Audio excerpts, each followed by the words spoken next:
نور الدین زنگی کی وفات کے بعد شام اور دمشق کے عمرا نے عیسائیوں کے ساتھ صلح کر لی، چند علاقوں پر قبضہ بھی کروا دیا اقتدار اور ہوس کی خاطر۔ جو قیدی نور الدین زنگی نے جیلوں میں ڈال کے رکھے ہوئے تھے، جنہوں نے مسلمانوں پر ظلم کیے تھے، ان کو بھی رہا کر دیا گیا۔ شام کے امیر شمس الدین ابن مقدم حسام الدین حسین نے یروشلم کے بادشاہ سے صلح بھی کر لی۔ سجنا، جب یہ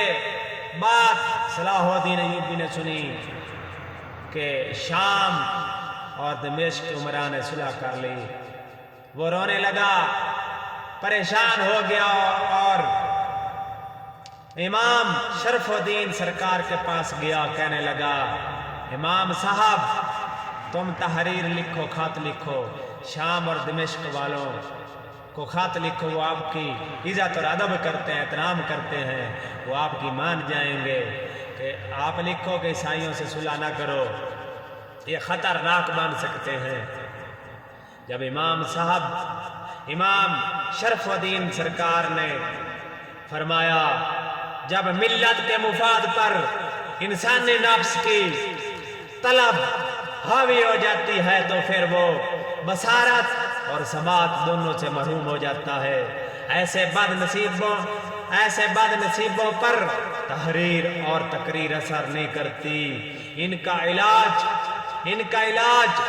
شمشیر ہی کر سکتی ہے۔ معلوم ہوا جب ہوس آ جائے، جب اقتدار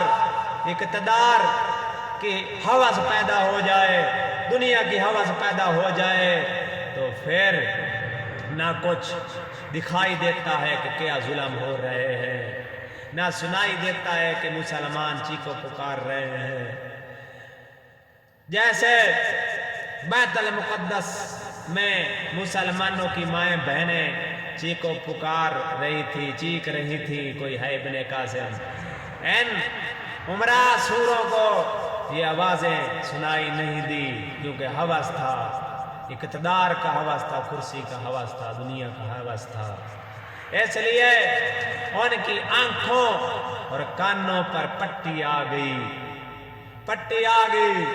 تو امام صاحب کہنے لگے، جب ملت کے مفاد پر انسانی نفس کی طلب حاوی ہو جاتی ہے تو پھر وہ بصارت اور سماعت دونوں سے محروم ہو جاتا ہے۔ جیسے ہمارے حکمرانوں کی آنکھوں اور کانوں میں پٹی بندھ گئی ہے، اقتدار کی خاطر، ہوس کی خاطر، انہیں کچھ نظر نہیں آ رہا کہ یہ کیا ہو رہا ہے، ظلم ہو رہے ہیں، کچھ سنائی نہیں دے رہا کہ مسلمان امت چیخو پکار رہی ہے، چیخ رہی ہے، ظلم ہو رہے ہیں۔ ان سوروں کا بھی یہی حال ہے۔ سجنا، امام صاحب نے فرمایا کہ میرے تو ہاتھ شمشیر نہیں اٹھا سکتے، میں بوڑھا ہو گیا ہوں، شمشیر تو دور کی بات ہے، میں قلم بھی نہیں چلا سکتا۔ تو صلاح الدین ایوبی نے فرمایا، عرض کی امام صاحب سے کہ امام صاحب، یہ میرے جو بازو اور ہاتھ ہیں یہ آپ کے ہی ہاتھ ہیں، یہ اٹھائیں گے تلوار۔ پھر صلاح الدین ایوبی نے تلوار اٹھائی اور شام اور دمشق کی جانب روانہ ہوا۔